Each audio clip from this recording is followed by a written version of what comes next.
I'm working on some sea glass trays to sell for American Cancer Society's fundraiser Relay for Life. I finished one. I made one about 5 or 6 years ago, and there was a lot of interest in it when I posted pictures of it on Facebook. So I decided to make two for this fundraiser. And I thought I'd do a little tutorial on how I do it. So here's one in progress. Here's the glass that I'm currently working with. And I have some sample pieces of glass. What I do is I tumble, some of the glass comes off the beach and it looks great. Like this piece right here, you can see it's frosted on all sides. There's no raw edges that are sharp. So that one could be used in the tray. It can go right over there and get glued down. This one has sharp edges. It's shiny, it's not frosted, but I did find it on the beach, and I did find it on the beach in that color. And since it's such a fabulous color and it's thick, I will keep this. Some pieces I don't keep, some pieces I pick up off the beach because they're really, really sharp. And I don't want anybody to cut themselves stepping on it. But and I throw those out if they're thin and they can't be tumbled. Thick ones like this, I will throw in the rock tumbler and frost them up a little bit. But it was found on the beach and it is a beautiful, unusual color. Here's another sample of one that's perfectly frosted on all sides. That can be used in the tray.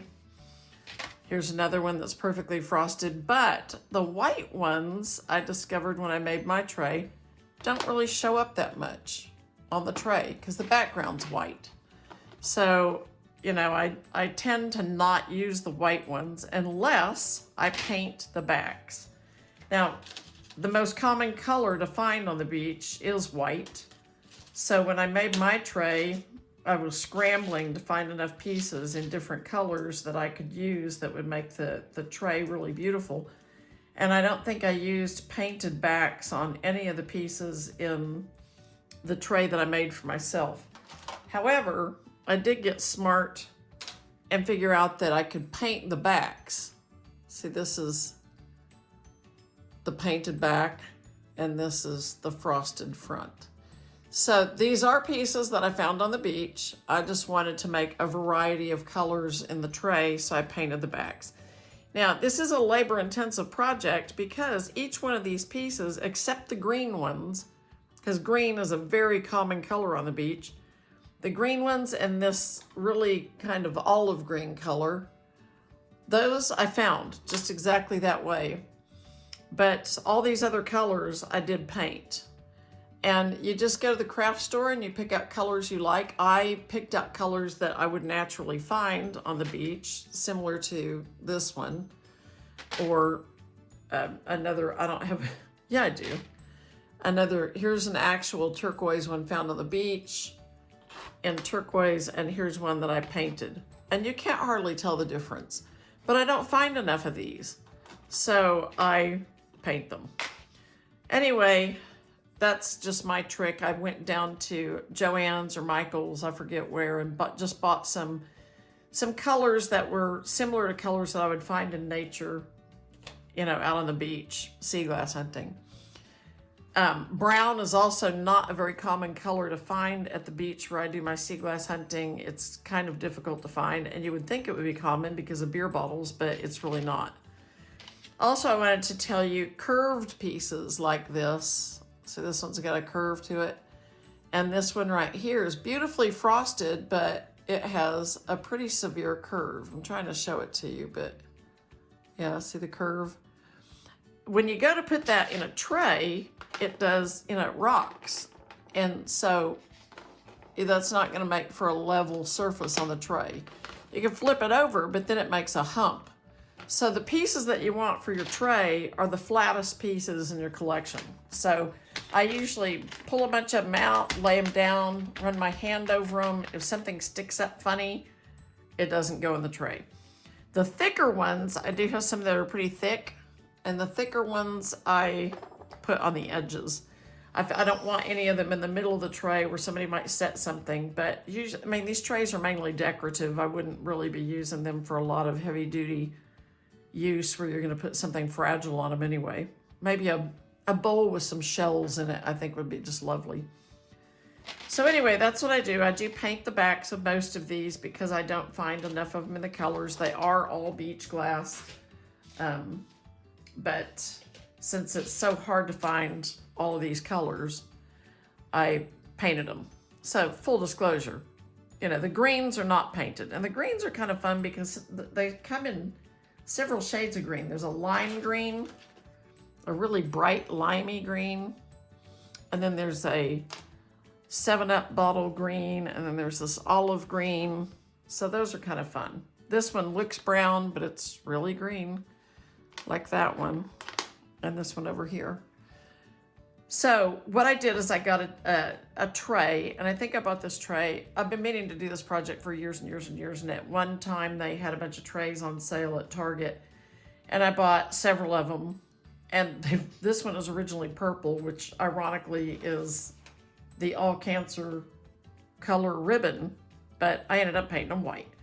Now you want to paint it white because your colors are not going to show up against anything else.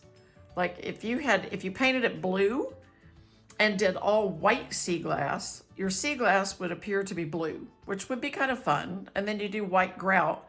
So that might be something I try at some point, is to paint the tray and then put white sea glass in it. But painting the tray white is important because if you paint it, if it's black or if it's just a bland color, that reflects through any pieces that have not been painted on the back. Now, if you've painted the back some, it's probably not going to matter, but white looks so beachy and so pretty that that's just the color I went with. And the paint I used was this Krylon Color Max Acrylic Latex Indoor Outdoor Satin White. And I like it because it's soap and water cleanup, and you can use it for a lot of stuff, and it's pretty durable. I did several coats. I sanded it first, did several coats. I painted the underside as well, which I'm not going to show you because I have all this glass sitting on here. Then I have a dental tool that was my father's. I have a whole box of them. I just picked the one that I liked the most. You could use almost any kind of little applicator, like even a tongue depressor, a little craft stick. But I like this, and it reminds me of my dad. And then I bought this Simple Fix Adhesive Grout. Now, technically this says you can use it for the adhesive, you can use it for the grout. It says pre-mixed adhesive and grout. So I don't know if I'm going to use it for the grout or not. We shall see. I have another tray over there that's waiting for this one to get finished so that I can grout it. And I'm going to grout those and some votive candle holders that I did all at the same time. So these pieces right here, you can see I put these in, and some of the adhesive like poked out the sides, and I'm going to pick that out so that I can just put it back in the container. It's still really soft. I'm going to do that so I can fit another piece up next to that. And I try to space them out. Like if I have a really large, pretty one like this one I wanted to be kind of in the center. And I've got another one, and it's in the same color. So I'm going to probably try to put it over here somewhere. So I don't forget I've laid it over there. And those are the two biggest pieces I have for this tray, except this one, and it's really thick, so it's going to go on an edge. And as I come across the thick ones, I kind of work my way around the edge. So it's fairly simple. If you like making puzzles, you'd be really good at this. But you try to find pieces and make them fit where they're, where you need them to go. And I try not to put two colors next to each other, but as you can see, I have. This one I think would go really nicely right there. This little piece. So I'm going to, in the home construction world, they call it buttering the back of the tile, but I'm going to take my little tool, looks kind of like a hockey puck, and a hockey stick, and you're going to just spread that around on the back of that piece, and then fit it into that spot where you wanted it to go. And then press it down. Now the one next to it's a little bit taller, so that just goes with the variation in the height difference in these trays. and that's no two pieces of glass that are next to each other are exactly the same height. So that's just part of the charm of this kind of project. I've got another one over here that I think I'm gonna stick down right there. And again, I'm just gonna grab a little of the adhesive, spread it on the back of the piece of glass, and then make sure I've kind of covered the whole back, and then press it down. Now you don't want the gaps to be huge, but you don't want them to be tiny either, because you're going to have to grout that, and if it's huge, it's going to take way too much grout, and it's just going to take way too long to do it. I saw some trays on sale on Etsy, and one of them had really large grout lines, and I was just like, wow, that looks so fast and so easy to do, but I just wasn't charmed by it. I like it to look like, you know, close together, like a mosaic tile that you would find in a bathroom floor, you know, just a nice mosaic tile. Sometimes you might need to scoot these to fit another one in that you want to put somewhere. Like I just tried to scoot those over. And that one will fit now, especially if I take this little piece of, now that's hardened, so I will not be putting that back in the container. So that's the narrow end right here is the end I'm going to try to fit into that little spot. Fits nicely. I'm going to butter the back of it.